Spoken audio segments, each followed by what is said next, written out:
Chapter 42. Still in Lepton Castle. Many Christians, comments the Reverend, believe gaming to be a sin. Among serious scholars,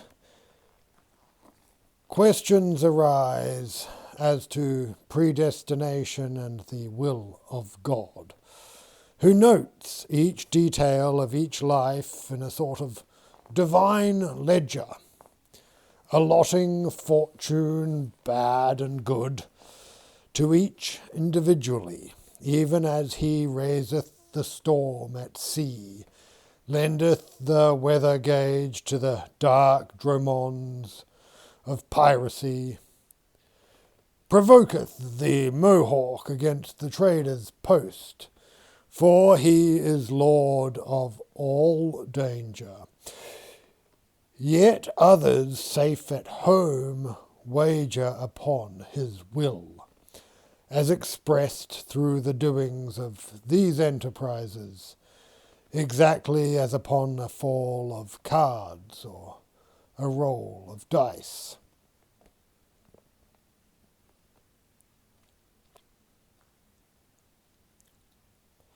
Why, Wicks, you see us no more than common spielers, parasites upon the fortunes of those willing to risk all. Pray you, setting aside whose hearth you are ever welcome at, tell me all.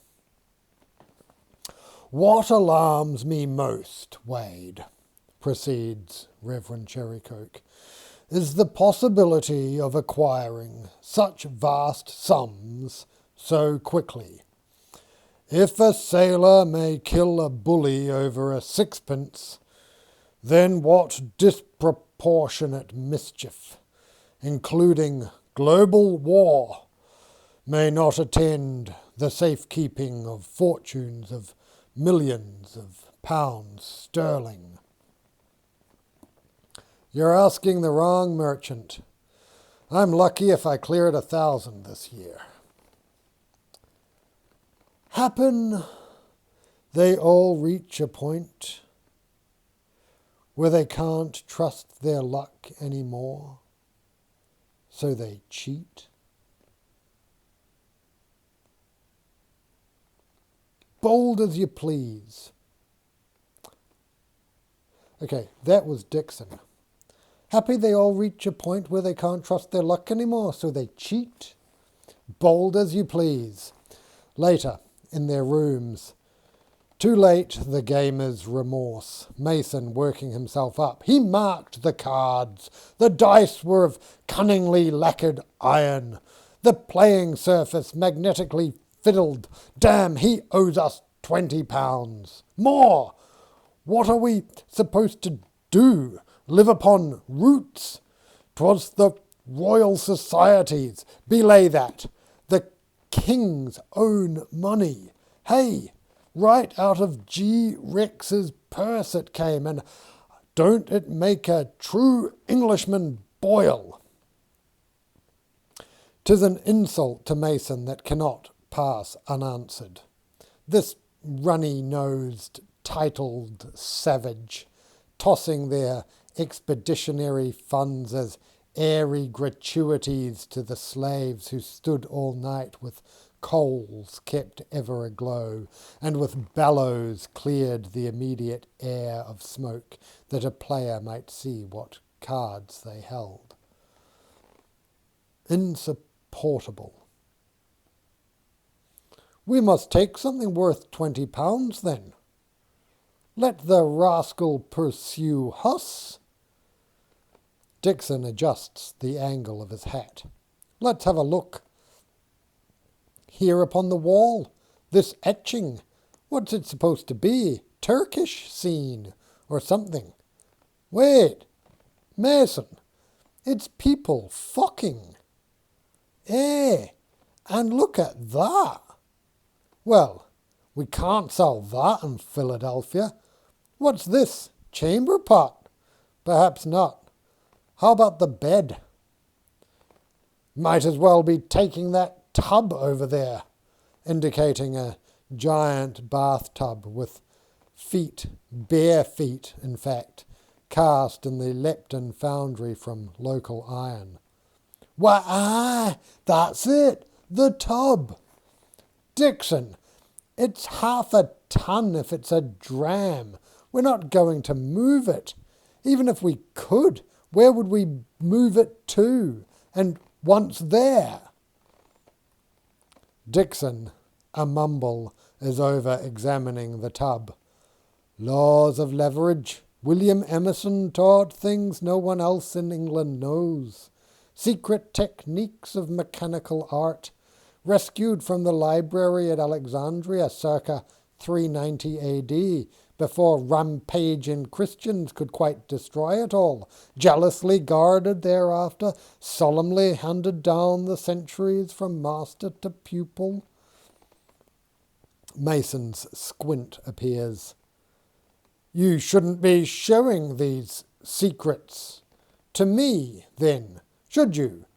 No more than that watch.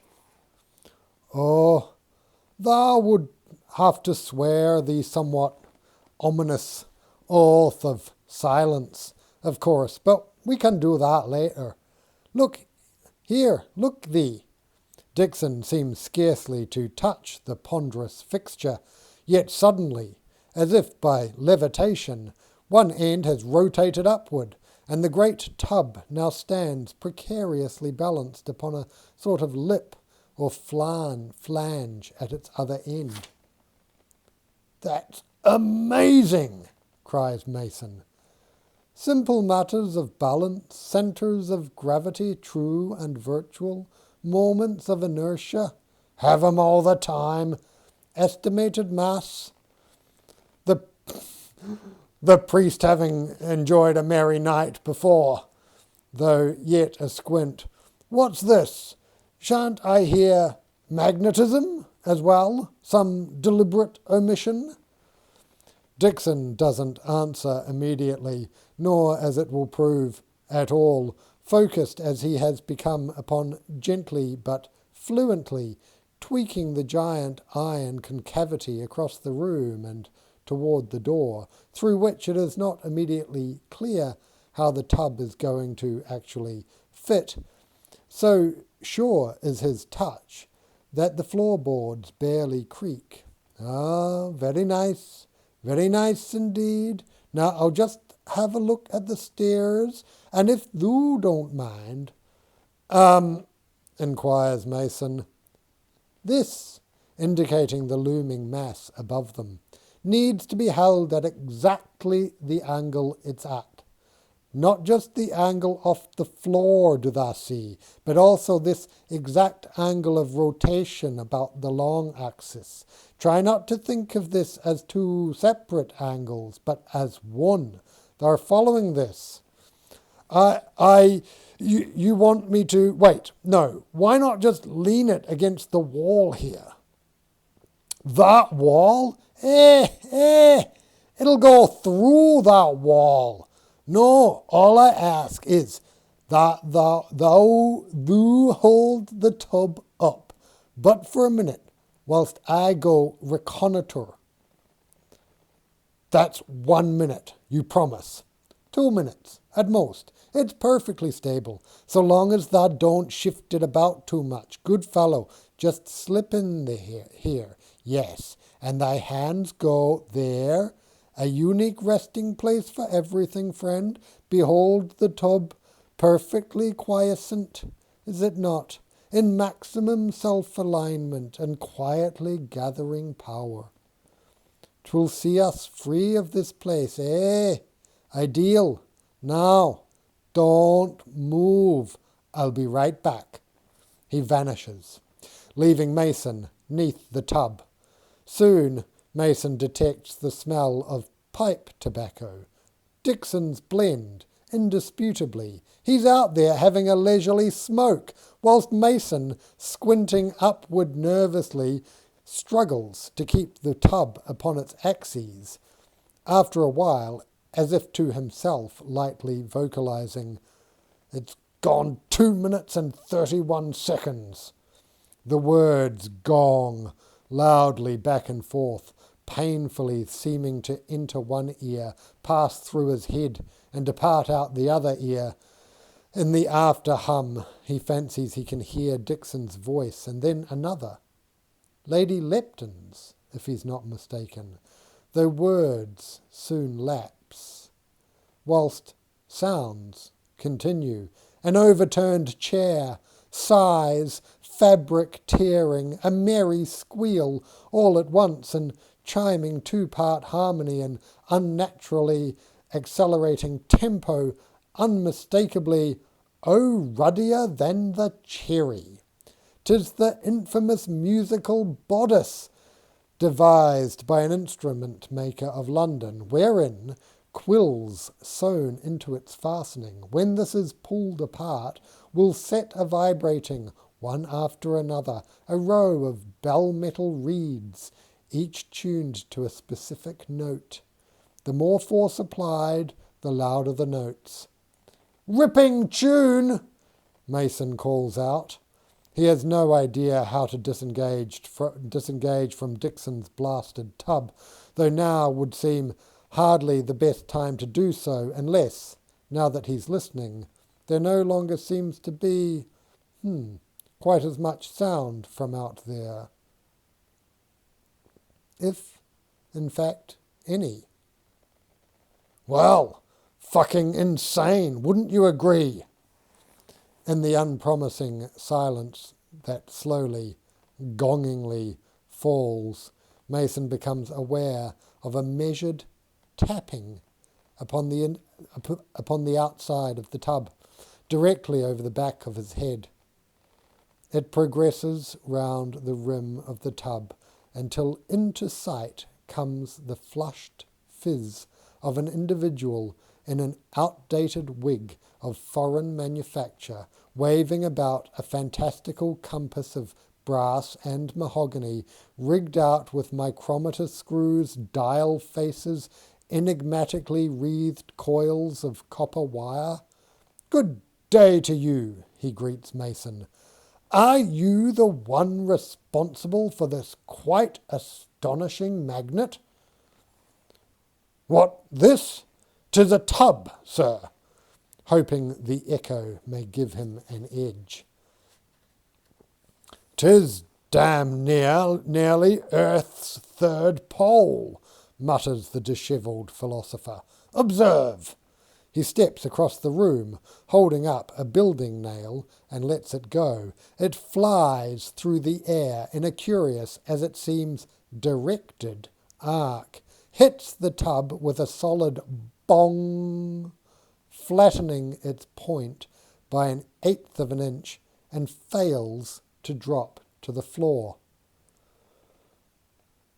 Not unlike Hungarian vampirism, snatching it loose and proceeding to dangle one by one a gigantic loop of other nails from it. The ability may be transfused from one mass of iron to another. "Excuse me, I am Professor Vohm, philosophical operator, just at present scampering from the King's authorities for electrocuting at Philadelphia one of these American macaronis who cannot heed even the simplest caution, such as 'don't touch the torpedo.' Ease of compliance written all over it, not so?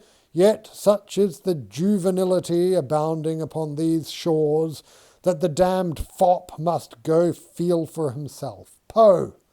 Notwithstanding 'twas he who felled himself, a number of armed citizens thought it better I depart. Here, shall you be much longer under there? Perhaps we could find some coffee." "I'm not sure how he got me under here," Mason, a bit plaintive, "and even less sure about how to get out. Your mention of coffee withal intensifies my unhappiness." "Someone put you beneath this ferric prodigy? My coadjutor, Mr. Dixon. Of course, the astronomers, Dixon and Mason. Actually, Mason says, that's... Say, I hope you boys ain't had a falling out. He was demonstrating a principle of statics and became distracted. Apparently this tub is resting upon some axis invisible to all but Dixon. The professor has a look-see, waving his apparatus in mystical though regular curves at the tub. Fascinating. The axis it's on is magnetic. Good thing he didn't try to balance this mechanically. Woo!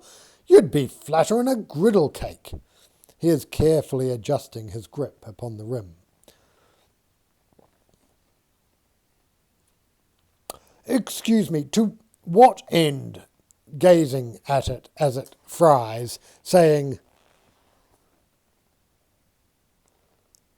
"Oh, you're so circular, your air bubbles, they're so intriguing." Then, good, that's got it. Just help me lower it, QED and Amen. Say, pleasant tub, this could be just the article to keep Philippe in, now that I look at it. That's your torpedo, lodging him in the Arabian Gardens pool for the moment, but will soon be time to move on. And then... Mason stretches and twists his neck and head about. Grateful, sir. Now perhaps may I direct you to safety. Any number of refugees having become attached to our party, all travelling under the joint guarantee of the proprietors and their provincial governments as well. To my knowledge, though there be tailors, oracles, pastrymen, musicians, gaming pitchers, opera girls, exhibitors of panoramic models, bless us all, there is not yet an electric eel. You are kind, yet the public rooms of Philadelphia offering insult aplenty, I am not sure the practice would subside as we moved west. Yet, supposing progress westward were a journey, returning unto innocence, approaching as a limit the innocence of the animals with whom those folk must interact upon a daily basis, why, sir, your torpedo may hold for them greater appeal than you may guess. Rural electrification, the professor sighs. Said seed bed of the unforeseen. Where is our choice? Come, and you shall meet Philippe. After they are joined by Dixon, emerging coprophagously a grin from some false panel in a wall, exeunt their premises, bringing along the tub. One corridor's branching away from the Arabian Gardens. The slave who spoke to Dixon earlier stands now abruptly in Mason's path, obliging him to pause, quite close, face to face with her. Leaving me again, Charles? It isn't you. I was abducted by Malays, love jobbers. Walk through the market with little fly whisks, inspecting the girls and boys, striking this one, that one, sooner or later, each is come for. When I felt the tiny lashes, 'twas to be destined for Jesuit masters, in payment of a debt forever unexplained to me. Only then to be remanded, soon as we'd gained Quebec, to the sisterhood of the widows of Christ, whence after my novitiate, kind Captain D and I came to our rapprochement. Your French has improved, whispers Mason. I know who you are, and well before next midnight, too.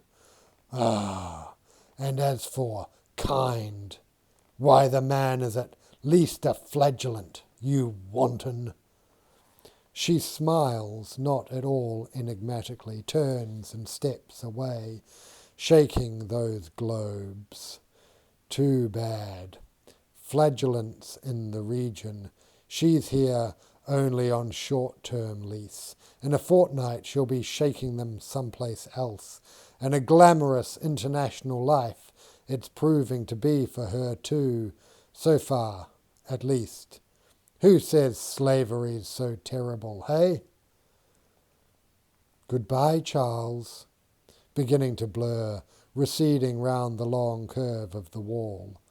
Mason, Dixon, and the professor go poking in and out of one secret panel after the next, but she is nowhere to be found. Instead, the lads now encounter a Dutch rifle with a 5-pointed star upon its cheekpiece, inverted, in silver highly polished, shining through the grain upon the wrist and comb that billows there in stormy intricacy, set casually above some subsidiary hearth in a lightly frequented room. A Polaris of evil. As it happened, relates Mr. Lespark, I was reclining right there, upon a couch, seeking a moment's ease from the remorseless frolic. Alone, of course, his wife twinkling dangerously. As night after dismal night, my green daffodil, through the bleakness of that premarital vacuum, claims of the trade preempting all, not least the society of your estimable sex, in which pitiable state he dozes off and awakens into the surveyor's bickering as to the rifle's provenance. Mason insisting 'tis a Cape rifle, Dixon an American one. 'Tis no elephant gun. Haven't we seen enough of these here by now? Dear knows. Barrels shorter. Stocks another wood altogether. Your faith being famous, of course, for its close appreciation of weaponry. Every farmer here has a rifle by him. 'Tis a primary tool, much as an axe or plough. Thou can't fail to have noticed. Surrounded upon all sides, night and day, by the American mob, every blessed one of them packing firearms. Why, yes, I may have made some note of that. Wade Lespark slowly rises, to peer at them over the back of the couch. Good evening, gentlemen. I was just lying here having a gaze at this myself. Handsome unit, is it not? You can usually tell where one was made from its patchbox. Reaching for the rifle, turning the right side of the butt towards the lanthorn, the finials being each peculiar to its gunsmith, a kind of personal signature. Look ye, here it is again, your inverted star, worked into the piercings as a cryptogram.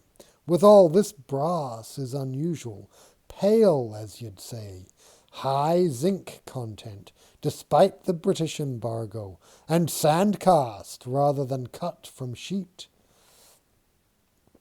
Lord Lepton hath an eye, damn. He cannot release his grasp upon the thing. The octagonal barrel is fire-blued rather than acid-browned.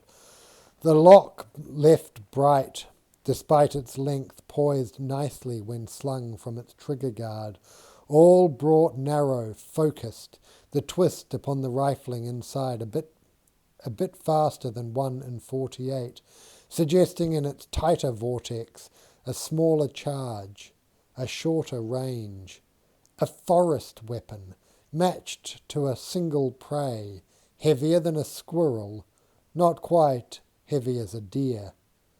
In the purity, as you'd say, of its intent, 'tis as Mr. Dixon surmises, American, yet not the work of any gunsmith known to Mr. Lespark.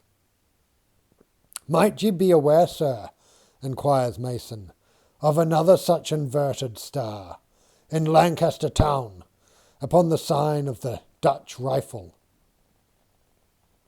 Aye, and clearly meant, sir, to depict a local piece, its own finial, as I recall, being in the form of a daisy, which the gunsmiths round Lancaster favour, though there remains a standing quarrel as to what rifle may have served as its model.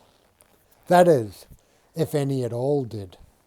Too much out here, failing to mark the boundaries between reality and representation.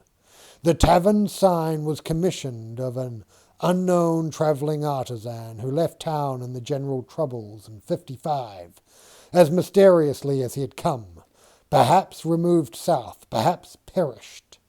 One story has it that, lacking a brush, he went out and shot a squirrel, with whose tail he then painted the portrait of the very rifle used to obtain it.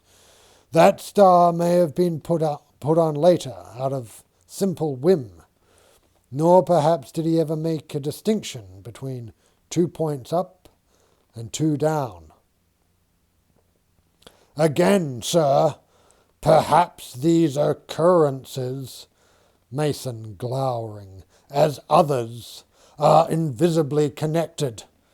Can you so lightly, sir, dismiss the very insignia of the devil, representations or no, allowed to appear only by his agents among us? Many will believe all firearms to be his work, no matter how decorated, Lespark replies, with enough dignity in his voice to suggest to them an intimacy with the trade, whilst others, with equal warmth, declare these Pennsylvania beauties to be about the work of God. Therefore, a standoff. What matter? But that small devices, interjects Professor Vohm, may command outsized effects. This pentacle, if valued for no more than the silent acts of recognition it provokes, has more than earned back its expense. As over-ponderous tubs, sirs, replies Mr. Lespark, may never recoup the cost of conveying them anywhere. How far were you thinking of taking this one, for instance? Had we seen this rifle first, Dixon to appearance forthrightly, we might be off with it instead. That is, of course, unless our host, the sharper, be a particular friend of thine? Mason, his eyes protruding in alarm, tugs upon Dixon's sleeve, hissing, "Don't you see, there's a curse upon it, for heaven's sake, Dixon." In an exchange of glances with Mr. Dixon that Mr. Lespark will remember even years later, however, each has soon revealed so far unconfessed depths of admiration for the rifle, despite all the ill fortune that might descend from no more than touching it. For its brutal remoteness nearly classical, as for the sacramental fidelity with which it bodies the grace peculiar to the slayer. No object that fails so to carry death just inside its earthly contours can elicit desire quite so steeply or immediately. Mr. Lespark has bargained with many a Quaker. He knows the wordless idiom Dixon speaks. The key point is that taking the rifle will be far more dangerous than taking the tub. And as for the tub, grins Mr. Lespark at length, why, what tub, don't you know? To accommodate strangers so, is it not risky? Dixon puzzles. Suppose we were desperate outlaws? You don't know what I see back in this country. Bribes, impersonations, land fraud, scalp stealing, ginseng diversion. Each day brings spectacle ever more disheartening. You three are but boys out upon a frolic. Most kind, sir, ever so kind, Mason needlessly grovelling. Then again, chuckles Wade Lespark, Lepton is an important customer. Maybe I should run right to him with word of this tub's alienation. Maybe he'll send Darspout with some riders after you. Maybe this rifle here'll belong to one of 'em. In that case, we best be moving along. Proceed charily, boys. And Mr. Lespark, as he will come to tell the tale, declines back into the couch, seeking once again the comforts of celibate slumber. The last door out opens to them. They make for the Arabian Gardens, Dixon coaxing the tub slickly along over the tile work, soothe the harem girls, collect the torpedo, who bears an impatient expression as if it's been waiting for them, along with some pool water, and continue on to a convenient rampway where they transfer tub and torpedo to a Conestoga wagon but lately unloaded, with fresh horses hitched up. Yee-haw! The professor grabbing the reins, and damn, they're off. Clutching his hat, swaying violently in his seat, Mason shouts through the wind of passage, Say, Dixon, did it seem like Ostra to you? If it was, she's changed. Striking woman. Fancied me, as you must have seen. Not at all like the old Ostra, who couldn't abide me. Nah, can't be she. A man can tell. For woman's distaste is incontrovertible, her clearest emotion. They reach the woodline without incident, soon falling in with the road to the ferry, listening for hoofbeats behind them. A matter of time, mopes Mason. Why would they want Huss? They've got there at the £20. Oh, not us, Dixon. No, no. You. I was under the tub, remember? A proper show, cackles Professor Vohm. Bearing up, Professor.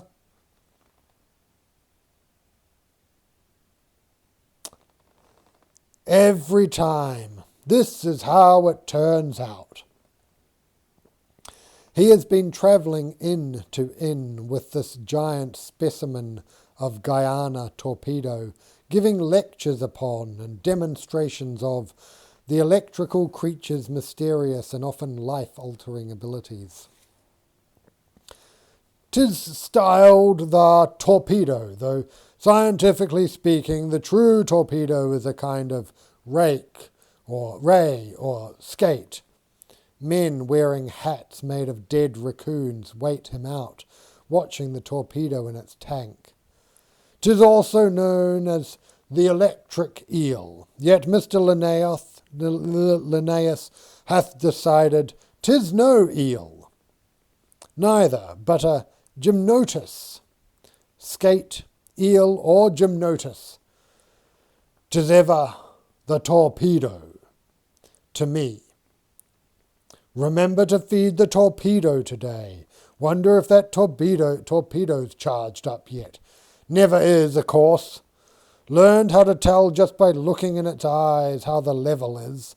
Si, carino, as he reaches now into the great tub and begins gently to sweep his hands close to the creature's body, tail to head. The torpedo remains calm, and presently grows appreciative with a faint smile, much observed by torpedo fanciers, about the V-shaped dimples at the corners of its mouth. As if, in its grim and semi-possessed life, it has found a moment to relax and let a non-electrical provide the thrills for a change. Sold to the professor under the name El Peligroso, or the Dangerous One, Philippe is quite large for a Suriname eel, 5 feet and 2 inches and still growing. As he gets larger, the dimensions of his electrical organs change accordingly, of particular interest being those of the discs, which are stacked lengthwise along most of his overall length, each disc being a kind of electrical plate whose summed effect is to charge his head in a positive, as his tail in a negative sense. 'Tis necessary then but to touch the animal at both ends to complete the circuit, and allow the electrical fluid to discharge. Its fate thereafter largely contrived by the operator to provide onlookers with a variety of spectacles pyrotechnic. The torpedo you see here, fully charged, giddy, indeed as if drugged by the presence of the electrical, saturating every corpuscle of its being. This is the classic El Peligroso. Here the giant eel smoothly assumes a new attitude, as if posing for its portrait. The torpedo the world sees, a strolling actor, who nightly discharges into his performance all the day's dire accumulation, though the mysteries of the electrical flux within him continue to defy the keenest minds of the philosophical world, including a task force of Italian Jesuits dedicated to torpedic study. You and I might consider it a repetitive life, routine beyond belief.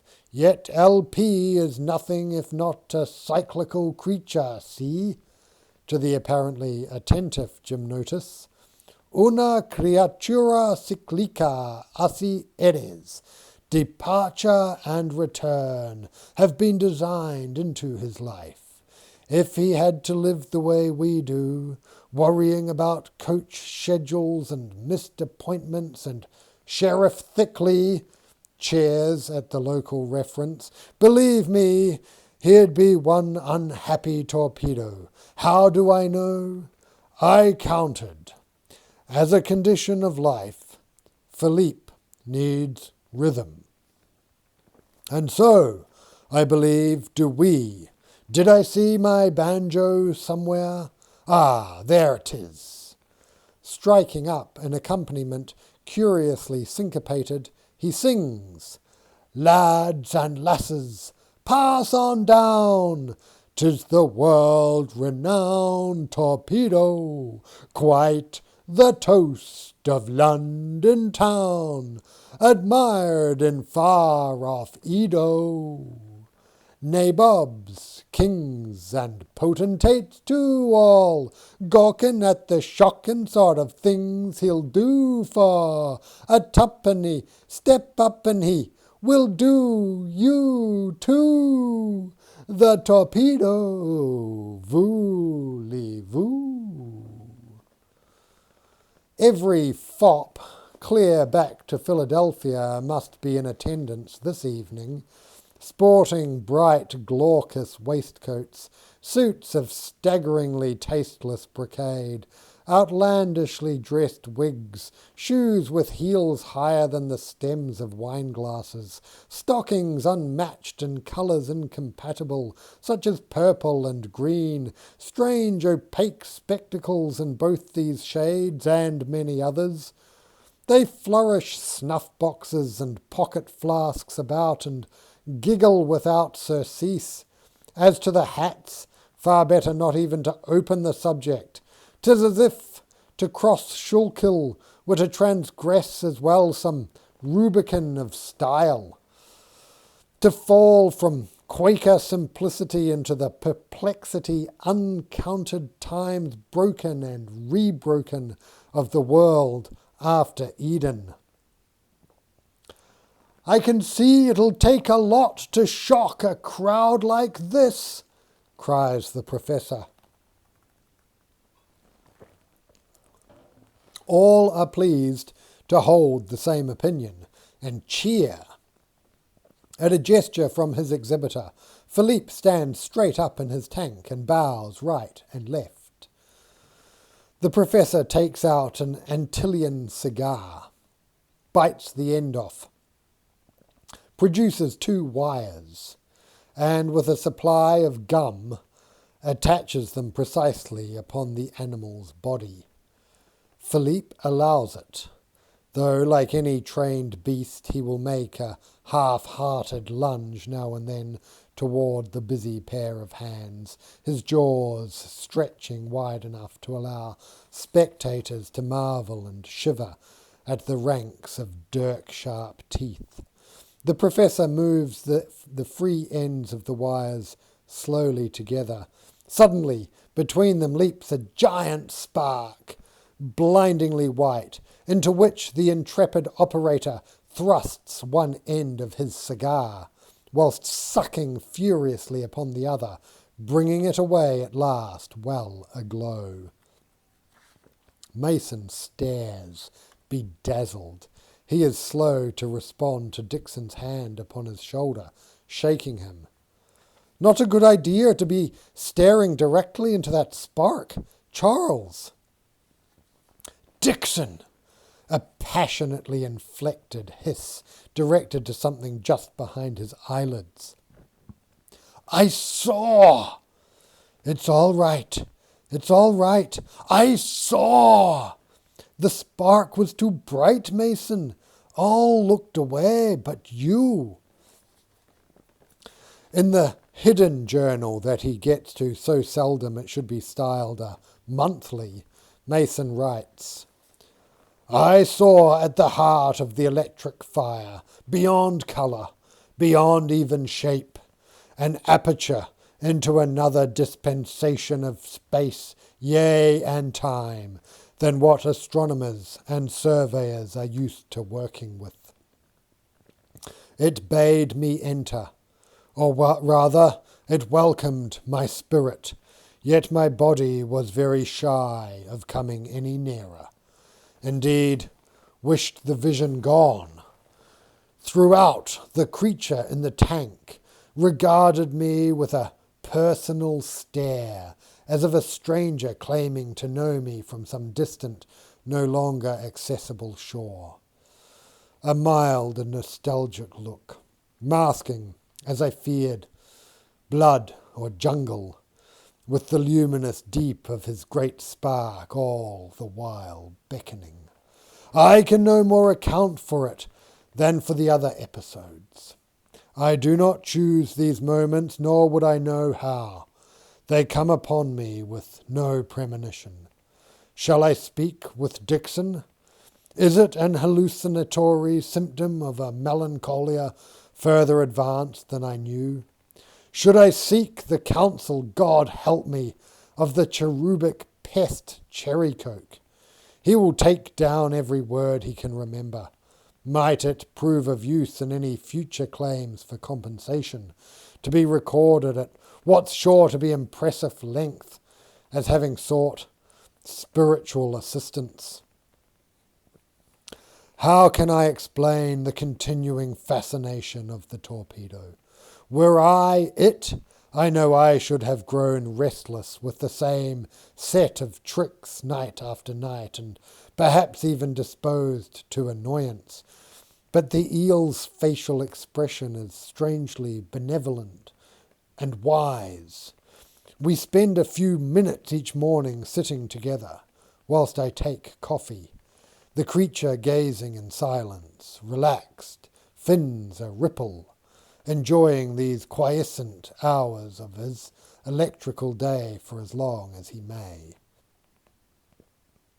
For too soon the charge, as the professor declaims each night, growing irresistibly, will be felt along the line of his spine, to be followed closely by the emergence from the great shade outside the sensed world of the other, El Peligroso, whose advent the mild-mannered Philippe, you see here, is quite helpless to prevent. Meals consist so far mostly of locally caught fish, though Philippe is far from particular, having lately, for example, acquired a liking for salt beef. Return to his native hemisphere, the professor mumbling. Strange variations in salinity as in diet, yet perhaps 'tis magnetical, for as is lately discovered, the needle's deflection followeth, like Philippe, a diurnal cycle. Yet behind the patter lurks the unspoken possibility that outside, perhaps even just outside, the widening sphere of Philippe's food interests waits human flesh. Abandoning the tub, the professor builds a large circular tank and mounts it upon wheels, so that daily it may be situated directly upon the line. Philippe then slowly rotates until his head is pointing north. Presently he has become the camp compass, as often consulted as the thermometer or the clock. According to this torpedo, north's over that way. Best keep an eye out tomorrow, next day, see if old Philippe changes his heading. We might be able to triangulate us in on some big iron load. Quit this slavin'. Make our fortunes quicker than loggin', quicker than hemp fields. Aye, comments Squire Hulligast, who has joined the party. For without iron, armies are but identically costumed men holding bows, and navies but comely gatherings of wrought vegetation. Cap'n, when we're rich, you can write all our business letters.